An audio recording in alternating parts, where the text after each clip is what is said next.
അമ്മേ എന്റെ ഷൂ എവിടെ അമ്മേ? സ്കൂളിൽ ബെല്ലടിക്കാറായി. പണി എത്രയല്ലേ ആയുള്ളൂ? ഇത്ര നേരത്തെ പോയി പിള്ളേരോട് വഴക്കൂടാനായിരിക്കും. വൈകുന്നേരം ഉടുപ്പയിലൊക്കെ ചെളിയാക്കിക്കൊണ്ടെങ്കിൽ വാ, നിന്നെ ഞാൻ നല്ല പെടപെടയ്ക്കും. എന്നെയും പഠിക്കും അമ്മേ? ഇല്ല, എന്റെ മോനെ അമ്മയുടെ തങ്ക് കുടമല്ലേ. നിന്റെ കളർ പെൻസിൽ എടുത്തു? എടുത്തു.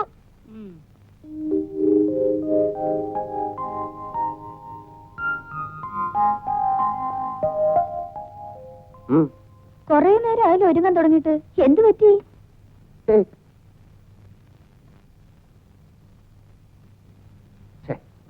ഇതെന്താ ചേച്ചി, വൃത്തിയുള്ള യൂണിഫോം അല്ലേ കുട്ടികൾക്ക്? അതിനിത് മുഷിഞ്ഞിട്ടൊന്നുമില്ലല്ലോ. ഇല്ലാന്ന് കാണുന്നവർക്കോട് തോന്നണ്ടേ?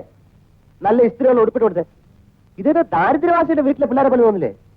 ഇതിന്നലെ ഒറ്റ ദിവസമായിട്ടുള്ളൂ ബാല. ഒറ്റ ദിവസം പോരെ മുഷിയാൻ? അലക്കി തേച്ച ഉടുപ്പിട്ട് നല്ല വൃത്തിയിൽ വേണം കുട്ടികളെ സ്കൂളിലേക്കാൻ. ഇത് എത്ര പേര് കാണുന്ന? പോന്ന് നോക്കിയാൽ ഞാൻ തന്നെ ഇവരെ സ്കൂളിലാക്കിയേക്കാം. അപ്പൊ ചേട്ടൻ ലേറ്റ് ആവില്ലേ? ലേറ്റ് ആയിക്കോട്ടെ, അതിനേക്കാൾ വലിയ കാര്യമാണ് കുട്ടികളെ സ്കൂളിലാക്കുക. തന്നെയുമല്ല, ഇവരെ ഒറ്റ സ്കൂളിൽ അയക്കരുത്. പേപ്പറിലെ കാണുന്നില്ലേ കുട്ടികളെ സന്യാസിമാരെ പിടിച്ചോണ്ട് പോയി? ശരിയാ. അതിപ്പോ ഇന്നാണോ ചേട്ടൻ വായിക്കുന്നത്? അവൻ കുട്ടികളെ സ്കൂളിൽ കൊണ്ടുവന്നത് നിനക്കെന്താ? സ്നേഹമുള്ളവർ അങ്ങനെയാ. അവളൊരു വലിയ വായത്തിലെ കാര്യം. കുട്ടികളെ ഉടുപ്പ് മാറ്റിത്തരാം. ആകെപ്പാടൊരു മാറ്റം ഉണ്ടല്ലോ. നീ പോയി വെള്ളം.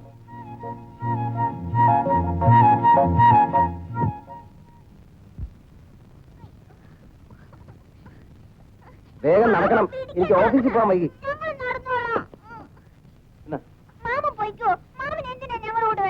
അധിക പ്രശ്നം പറഞ്ഞ ഒറ്റ വീക്ക് വെച്ച് തരും കേട്ടോ. India is my country.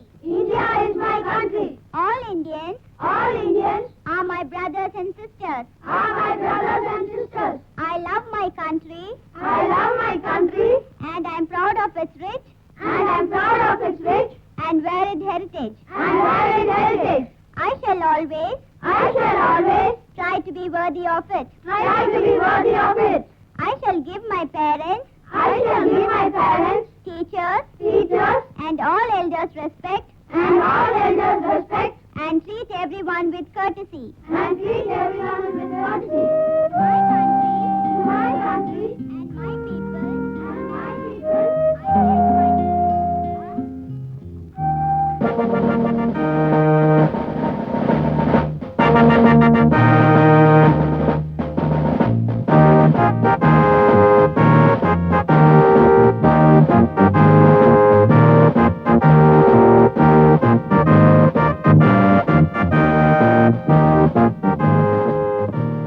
ഇതാണ് ഞാൻ പറഞ്ഞ പാർട്ടീസ്.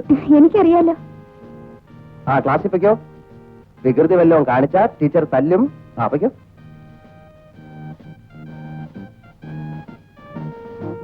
അതെ, ഈ കുട്ടികളെ തല്ലാറുണ്ടോ?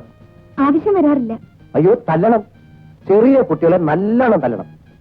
മൂത്തോള് മഹാവികൃതിയാണ്. ഞാൻ പരിപൂർണ സ്വാതന്ത്ര്യം തന്നിരിക്കുന്നു, ഇഷ്ടം പോലെ തല്ലിക്കും. വെറുതെ തല്ലാൻ ഇത് പോലീസ് സ്റ്റേഷനൊന്നും അല്ലല്ലോ. അല്ല, അനുസരണക്കേടിന് തല്ല് തന്നെ നല്ല വരുന്നത്. ഒരു അടിത്തറ ഇല്ലെങ്കിൽ പഠിത്തം ശരിയാവില്ല. ചിലപ്പോ രാത്രി 12 മണിവരെയൊക്കെ ഇരുന്ന് ഞാൻ തന്നെ ഇവരെ ഇംഗ്ലീഷും കണക്ക് പഠിപ്പിക്കാറുണ്ട്. ആ 2 വിഷയത്തിലാണ് കുട്ടികൾ മോശം. അങ്ങനെ വരാൻ വഴിയില്ല. ഞാൻ ക്ലാസ്സിൽ പോട്ടെ.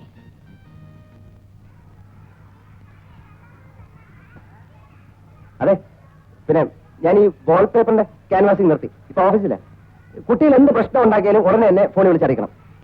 ഇതാ എന്റെ ഫോൺ നമ്പറും അഡ്രസ്സും. അതായത് കുട്ടികളിപ്പോ വീട് കാണിച്ചാൽ, അല്ലെങ്കിൽ ചെറിയ കുട്ടികളുമായിട്ട് എന്തെങ്കിലും ബഹളം ഉണ്ടാക്കിയാൽ എന്തെന്നാലും എന്നെ വിളിച്ചറിയിക്കണം. മടി വിചാരിക്കരുത്. എന്റെ സിസ്റ്ററിന്റെ കുട്ടികളാണ്. അപ്പൊ ഒരു അമ്മാവൻ എന്ന നിലയിൽ അവരുടെ ഭാവി ഞാൻ പറട്ടെ. അനിതേ, വഴി ഇതുവരെ പറഞ്ഞു കൊടുത്തില്ലേ? ഇന്നലെ നിന്നോട് വഴി ചോദിച്ച പാർട്ടിയല്ലേ? എന്തെങ്കിലും ഒന്ന് പറഞ്ഞു കൊടുക്കാനിതേ.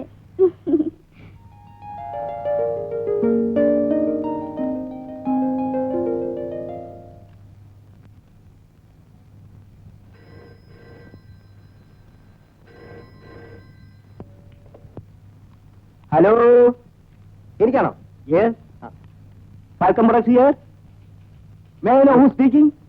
ഒന്ന് ചുമ്മാ ഇരിക്കണോ? സോറി, ഇവിടെ പറഞ്ഞതാ. ഉടനെ അയക്കാം. ഓക്കെ. ഒരു കോള് വരെ. എന്ത്?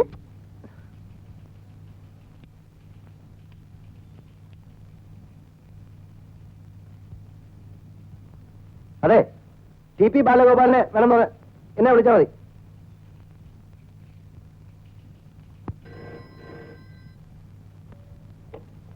ഹലോ, ബാലഗോപാലനാ? കൊടുക്കാം. സോറി.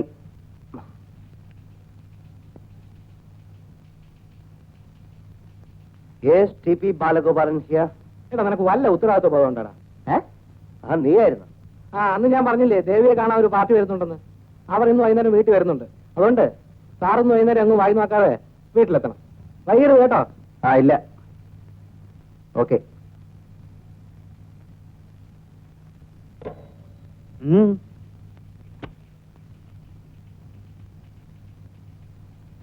ഇത് നടന്ന പറശ്ശിനി മടപ്പുരയ്ക്കല് തിരുവപ്പനെയൊക്കെ എത്തി ആടിച്ചോളാമേ ഭഗവാനെ രക്ഷിക്കാം. അതൊക്കെ കൊണ്ടുപോകണം കേട്ടോ.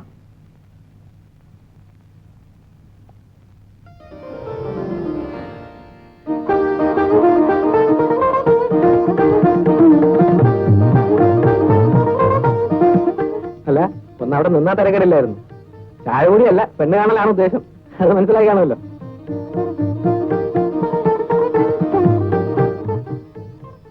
ചായ കുടിക്കാം. അല്ല, വേറെ ഒരുപാട് പ്രശ്നങ്ങളുണ്ട്. ഊമയാണോ, വിക്കുണ്ടോ, മുടന്തിയാണോ എന്നൊക്കെ ഒന്ന് അറിയണ്ടേ? എന്താ കുട്ടിയുടെ പേര്? പേരറിയാൻ പാടില്ലഞ്ഞിട്ടല്ല, വിക്കുണ്ടോ എന്ന് പരിശോധിക്കാനാ. ഇതുവരെ വിക്കൊന്നുമില്ല.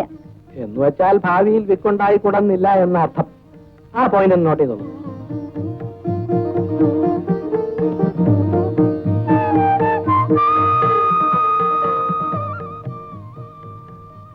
ക്ഷമിക്കണം, ഞാൻ സ്കൂളില് കുട്ടികളെ കൊണ്ടുവരാൻ പോയി.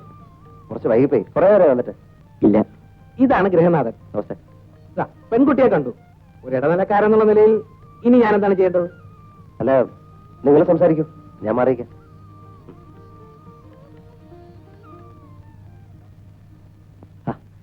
വേറെ നല്ല സാഹചര്യമൊന്നും ഇല്ലായിരുന്നു എടുത്തു കൊടുക്കാൻ. ചേച്ചി നോക്കണ്ടേ? ഞാൻ പറഞ്ഞ അവള് കേൾക്കത്തില്ല. പയ്യൻ മുനിസിപ്പൽ ഓഫീസിൽ ഒരു ഗുമസ്തനാ. ജീവിക്കാനുള്ള ചുറ്റുപാടൊക്കെ ഉണ്ട്. ദേവിയെ ഇഷ്ടപ്പെട്ടു എന്നാ പറയുന്നത്. മറ്റു കാര്യങ്ങളൊക്കെ അത് പിന്നെ പറയണോ? സാറിന്റെ എല്ലാ വിവരങ്ങളും ഞാൻ പറഞ്ഞിട്ടുണ്ട്. എന്റെ കയ്യിൽ എന്താ ഉള്ളത് നാരായണൻകുട്ടിക്ക് അറിയില്ലേ? വിലപേശലിന് ശേഷമുള്ള കണക്കനുസരിച്ച് 10 പവന്റെ ആഭരണം, 10,000 രൂപ മിനിമം വേണ്ട. നമുക്ക് എന്തെങ്കിലും വഴി ഉണ്ടാക്കാടാ. അല്ല, ഇതൊരു വലിയ ഡിമാൻഡാണെന്ന് പറയാൻ പറ്റില്ല. അങ്ങനെയാണെങ്കിലേ എന്റെ സ്ഥലം ഞാനങ്ങ് വയ്ക്കാം. യോഗം ഉണ്ടെങ്കിൽ സ്ഥലമൊക്കെ നമുക്ക് പിന്നീട് വാങ്ങാം. പൊതുവെ പെൺകുട്ടികൾക്ക് അവരുടെ കല്യാണ കാര്യത്തിൽ അഭിപ്രായം പറയാൻ സ്വാതന്ത്ര്യം ഇല്ലെന്ന് എനിക്കറിയാം. അനുവദിച്ചാൽ ഞാൻ പറയാം. പറഞ്ഞോ.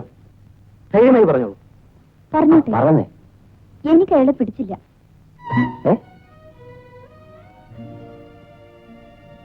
ഇനി കളക്ടർ വരണമായിരിക്കും. പിന്നീട് വഷളാവുന്നതിനേക്കാൾ എത്രയോ നല്ലതാണ്. ഇനി നമ്മൾ ആലോചിച്ച് തല പൊണ്ണാക്കണ്ടല്ലോ. ഞാൻ അവരോട് എന്തെങ്കിലും കാരണങ്ങൾ പറഞ്ഞോളാം. എന്താ അതിന്റെ ഭാവം? നീ വലിയ ലോ സുന്ദരിയാണെന്നുള്ള വിചാരം? പിടിച്ചില്ല അത്രേ. ആ ചെറുക്കന് നീയുടെ കുഴപ്പം എന്താടി? ആ 8 സെന്റ് സ്വന്തമാക്കിയതിന്റെ പുറകിൽ ബാലേട്ടിന്റെ എത്ര കാലത്ത് അധ്വാനം ഉണ്ടെന്ന് എനിക്കറിയാം.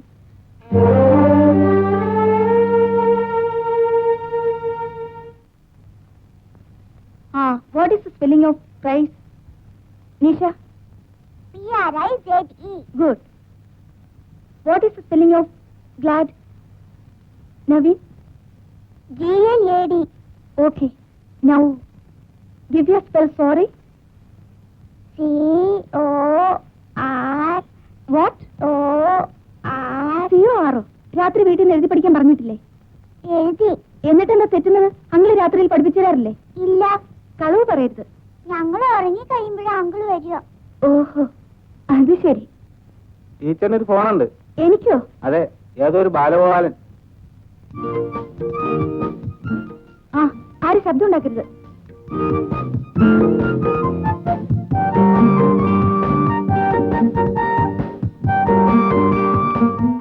ഹലോ. ഹലോ, ഞാനാണ് ടി പി ബാലഗോപാലൻ. എന്താ എന്നെ വിളിക്കായിരുന്നത്? അത് ഒന്നുമില്ല. പിന്നെ കുട്ടികളെ രാത്രി മുഴുവൻ പഠിപ്പിക്കുന്ന കാര്യം സത്യമാണെന്ന് മനസ്സിലായി. എങ്ങനെ മനസ്സിലായി? കുട്ടികൾ പറഞ്ഞ മഹാവീറുകളാ, നന്നായിട്ട് നുണ പറയും. പിന്നെ എനിക്ക് പ്രധാനപ്പെട്ട ഒരു കാര്യം പറയാനുണ്ടായിരുന്നു. എപ്പോ കാണാം? എന്ത് കാര്യം? അത് നേരിട്ട് പറയാനുള്ള. ഞാൻ ശല്യപ്പെടുത്താണെന്ന് വിചാരിക്കരുത്. ബുദ്ധിമുട്ടാവില്ലെങ്കിൽ ഞാനവിടെ എന്റെ പ്രോപ്പർട്ടി ഉണ്ടല്ലോ, അവിടെ കാത്തിരിക്കാം. അത് ഞാൻ ചിലപ്പോ നേരത്തെ പോയെന്ന് വരും. ഞാൻ നേരത്തെ കാത്തിരിക്കാം. വിരോധം ഇല്ലെങ്കിൽ കാണാം. ഓക്കെ? ഓക്കെ. ആരായി ബാലഗോപാലൻ? അത് അത് എന്റെ ഒരു കസിനാണ് സർ.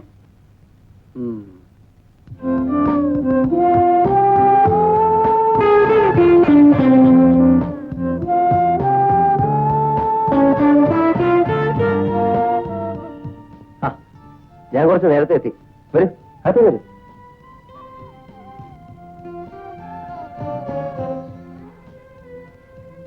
ഇവിടെ ഒരു കിണർ ഒഴിക്കാൻ സ്പോട്ട് കണ്ടുവച്ചിരുന്നു.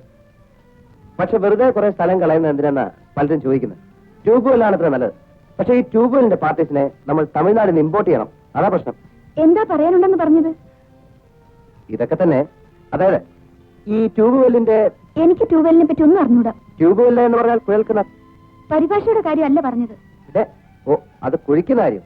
അതിനാണല്ലോ നമ്മൾ തമിഴ്നാട്ടിൽ നിന്ന് ആൾക്കാരെ കൊണ്ടുവരാന്ന് പറഞ്ഞത്. പക്ഷെ ഈ ട്യൂബ് വെല്ല് വളരെ എക്സ്പെൻസീവ് ആവുമെന്നോ ഇപ്പൊ പേടി. ഈ ട്യൂബിൽ വലിയ ശല്യമായല്ലോ. കുട്ടികളെ കുറിച്ചോ മറ്റോ എന്തോ പറയാനുണ്ടെന്ന് പറഞ്ഞിട്ട്. അതും പറയാം. ഇതാണ് നമ്മുടെ വീടിന്റെ പ്ലാൻ. ഇത് ഡ്രോയിങ് റൂം. ഇവിടെ ഒരു പാർട്ടീഷൻ ഉണ്ടാവും. ഇത് ഡൈനിങ് റൂം. ഈ ഡൈനിങ് റൂമ് മുകളിലാവുന്നതാണോ താഴെയാവുന്നതാണോ നല്ലത്? മുകളിൽ എന്ന് പറഞ്ഞാൽ അങ്ങ് ആകാശത്തോ? കളി പറഞ്ഞല്ലേ. മുകളിലാവുമ്പോ ഊണ് കഴിഞ്ഞ് 2 കസേര എടുത്തിട്ട് ടെറസ് ചെയ്താൽ നല്ല കാറ്റ് കൊള്ളാം. ഒരാൾക്ക് ഇരിക്കുന്നതിന് 2 കസേര? ഒരാളല്ല, 2 ആളുണ്ടാവും. ഉണ്ടാവണമല്ലോ അല്ലേ? എനിക്കെന്തറിയാം.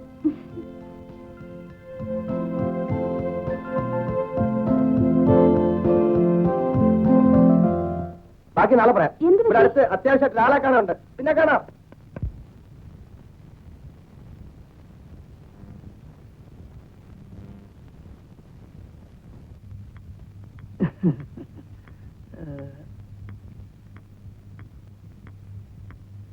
മതി ചന്ദ്ര. പോയ മുത്തശ്ശി, നല്ല വെണ്ണ പോലെ ആവണം. ഞാൻ ജീവിച്ചിരിക്കുന്നിടത്തോളം കാലം എന്റെ മുത്തശ്ശിയുടെ പല്ലിന് ഒരു കുഴപ്പം വരരുത്. ഈ സ്നേഹം സ്നേഹം എന്ന് പറഞ്ഞ പിന്നെ എന്തിനാ മുത്തശ്ശി? ഇത് ചൂടില്ല.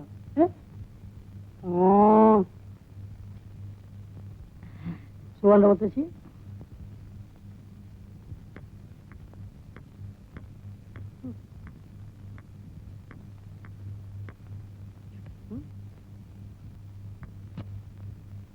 ഇങ്ങോട്ട് വരാൻ.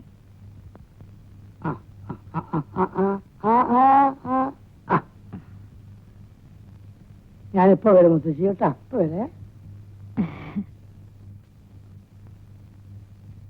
എന്തേ വെറുതെ തള്ളെ മണിയടിക്കുന്ന എന്തിനാ? വേറെ ജോലിയൊന്നുമില്ലേ? കാര്യങ്ങൾ നടക്കണ്ടേ? ആ തൊട വിചാരിച്ചപ്പോൾ ഒരു കാര്യം നടക്കത്തില്ല. പിന്നെ ബാലനാണെങ്കിൽ ഒരു ശുദ്ധ ഭാവ. മറ്റുള്ളവരുടെ ദുഃഖം കണ്ട അലിയുന്ന മനസ്സാവൻ്റെത്. ഇവിടെ കാര്യങ്ങളൊക്കെ നോക്കുന്ന മറ്റവളാ, ഇല്ല രാക്ഷസി ദേവി. എന്നാ അവളെ കൈപിടി അടിക്കുക. അങ്ങോട്ടേ അല്ലേ മണിയുടെ അനക്കം കേട്ട കാര്യം മനസ്സിലാവും അവക്ക്. പിന്നെ ഞാൻ എന്ത് ചെയ്യാനാ? 10,500 റുപ്യ കളക്ഷൻ കിട്ടുന്ന റൂട്ടാണ്. എനിക്ക് അധികമൊന്നും വേണ്ട, ഒരു 15,000 റുപ്യ കിട്ടിയാൽ മതി. 15,000 രൂപയ്ക്ക് ഞാൻ എവിടെ പാനാ? കുറെ നിന്റെ കുഴപ്പം നല്ല പറയടി. ഓരോ പെങ്ങന്മാര് ഭർത്താക്കന്മാരെ സഹായിക്കാൻ വേണ്ടി ആങ്ങളന്മാരെ കൈമണി അടിച്ച് കാര്യം സാധിക്കുന്ന കാണുമ്പോ ഇങ്ങനെ കൊതിയാവുക. ഇവിടെ ചൊപ്പട്ട 15,000 റുപ്യക്ക് വേണ്ടി ഞാൻ എത്ര പ്രാവശ്യം ഈ പഠിക്കുന്ന കയറി ഇറക്കുന്നത്? ഞാനിപ്പോ എന്ത് വേണം? നീ എന്ത് ചെയ്യണമെന്നോ? നീ കുറെ കരി, കുറെ ബഹളം വെക്കി, നെഞ്ചത്തിടിക്ക് വളരെ സൂക്ഷിച്ചു വേണ്ടിട്ടോ. എനിക്ക് പണിയൊക്കെ കേട്ടോ. എന്നിട്ട് കാര്യം ഏകദേശം സാധിക്കുമെന്ന് കാണുമ്പോ നീ എനിക്ക് കണ്ടടിക്ക്. സമയം ഇല്ലെങ്കിൽ ഞാനിവിടെ പറഞ്ഞെത്തു. ഞാൻ പോട്ടെ. എനിക്കൊരു നിമിഷം ഇവിടെ നിൽക്കാൻ സമയമില്ല. വേറെ ഒന്നുമില്ലല്ലോ. ഞാൻ പോട്ടെ. ഊണ് കഴിച്ചിട്ട് പോകും. മീൻകറി നിൽക്കുന്നുണ്ടോ?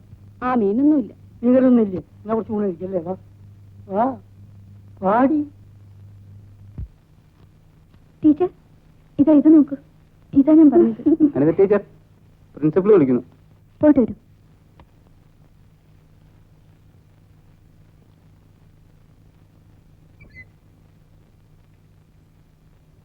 എന്താ സർ? പേടിക്കാനൊന്നുമില്ല. SMC ഹോസ്പിറ്റലിൽ നിന്ന് ഫോൺ ഉണ്ടായിരുന്നു. അച്ഛനെ അവിടെ അഡ്മിറ്റ് ചെയ്തിരിക്കുകയാണെന്ന്. ഒരു ചെറിയ അറ്റാക്ക്, അത്രയുള്ളൂ. അതിനെന്താ, പോണെങ്കിൽ പൊയ്ക്കോളൂ. ഒന്ന് ഫോൺ ചെയ്യട്ടെ. ബാലഗോപാൽ ഹിയർ. വിഷമിക്കാതിരിക്കൂ, ഒന്നും സംഭവിക്കില്ല. ഏത് ഹോസ്പിറ്റലാ? ശരി, ഞാനിപ്പോ തന്നെ വരാം.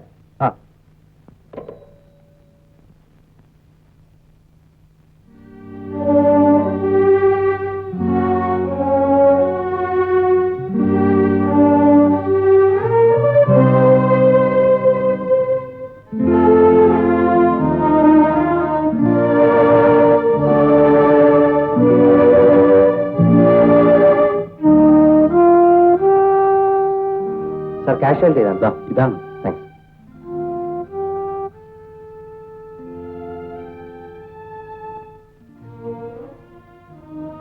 ഡോക്ടർ എന്ത് പറഞ്ഞു?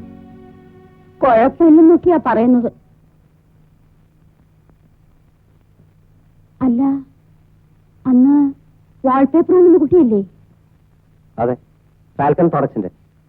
ഇപ്പൊ അത് നിർത്തി. എന്റെ ചേച്ചിയുടെ കുട്ടികള് അനിതയുടെ അല്ല ടീച്ചറിന്റെ സ്കൂളിലാ പഠിക്കുന്നത്. അപ്പൊ അവര് പറഞ്ഞു. ഒരു സഹായത്തിന് ഞങ്ങൾക്ക് ആരുമില്ല കുട്ടി. ഞാനുണ്ടമ്മേ, എല്ലാത്തിനും ഞാനുണ്ട്. ഒരു മിനിറ്റ്, ഒരു കാര്യം ചോദിച്ചോട്ടെ, ഒന്ന് വന്നേ.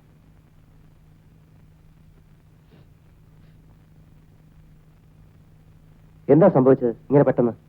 കോടതി വരാന്തയിൽ ബോധം കെട്ട് വീഴാണ് ഇത്ര ഉണ്ടായത്. അനിതയുടെ അച്ഛൻ അഡ്വക്കേറ്റ് ആണോ? അല്ല, കോടതിയിൽ വേറെ വല്ല ജോലി? ഒന്നുമില്ല, 5-6 വർഷമായിട്ട് അച്ഛൻ കോടതിയിൽ തന്നെയാ. അവസാനിക്കാത്ത കേസുകൾ കാരണം എല്ലാം നശിച്ചു. എന്ത് കേസ്? അല്ല, വിഷമാണെങ്കിൽ പറയണ്ട. ഞാൻ അന്യനാണ് എന്ന് തോന്നുന്നുണ്ടെങ്കിൽ തീരെ പറയണ്ട. അതുകൊണ്ടല്ല, അതൊക്കെ ഓർമ്മിക്കുമ്പോൾ തന്നെ മനസ്സിന് വലിയ വിഷമമാണ്. എന്ത് വിഷമവും മറ്റുള്ളവരോട് പറഞ്ഞാൽ അല്പം ആശ്വാസം കിട്ടും. അച്ഛൻ ഒരു PWD കോൺട്രാക്ടർ ആയിരുന്നു. കഷ്ടകാലത്തിനാണ് ഒരു ഫിനാൻസ് കമ്പനി തുടങ്ങിയത്. ശിവരാമൻ നായർ എന്നൊരാളാണ് എല്ലാം നോക്കി നടത്തിയിരുന്നത്. അച്ഛന്റെ ആത്മസുഹൃത്ത്. അയാൾ ചതിച്ചതാ. 8 ലക്ഷം രൂപയോളം അയാൾ കൊണ്ടുപോയെന്നാണ് അച്ഛൻ പറയുന്നത്. അന്ന് തുടങ്ങിയതാ കേസും കോടതിയും ഒക്കെ. 3 ലോറിയും 1 കാറും ഒക്കെ ഉണ്ടായിരുന്നു. എല്ലാം വിറ്റു. ഇപ്പൊ ഞങ്ങൾ താമസിക്കുന്ന വീട് പോലും പണയത്തില്ല. ഇന്ന് കോടതിയിൽ വിധി പറയുന്ന ദിവസമായിരുന്നു. വിധി കേട്ടതും അച്ഛൻ തളർന്നു വീണു. അമ്മയ്ക്ക് ഒന്നിനെ പറ്റി ഒരു ചിന്തയില്ല. നോവൽ വായിക്കണം, സിനിമ കാണണം, അതൊക്കെ തന്നെ. സത്യം പറഞ്ഞാൽ എന്റെ ശമ്പളം കൊണ്ട് വേണം വീട് പുലരാൻ.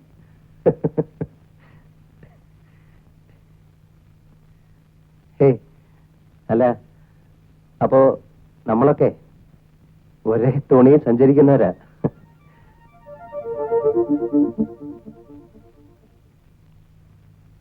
മോളെ, ഈ മരുന്ന് പുറത്തുനിന്ന് വാങ്ങാത്രേ. ഞാൻ വാങ്ങിച്ചോണ്ടിരാ. അല്ല, ഞാൻ പോവാം. തൽക്കാലം അതിന്റെ ആവശ്യമില്ല. അമ്മേ, കാശ്. കാശ് തന്നെ കൊച്ചാക്കാൻ നോക്ക. ഒരു മരുന്ന് വാങ്ങിക്കാനുള്ള കാശ് എന്റെ കയ്യിലുണ്ട്. മരുന്ന് മാത്രം മതിയോ? അമ്മയ്ക്ക് വല്ലതും വേണോ? വേണ്ട. ഞാനിപ്പോ വരാം.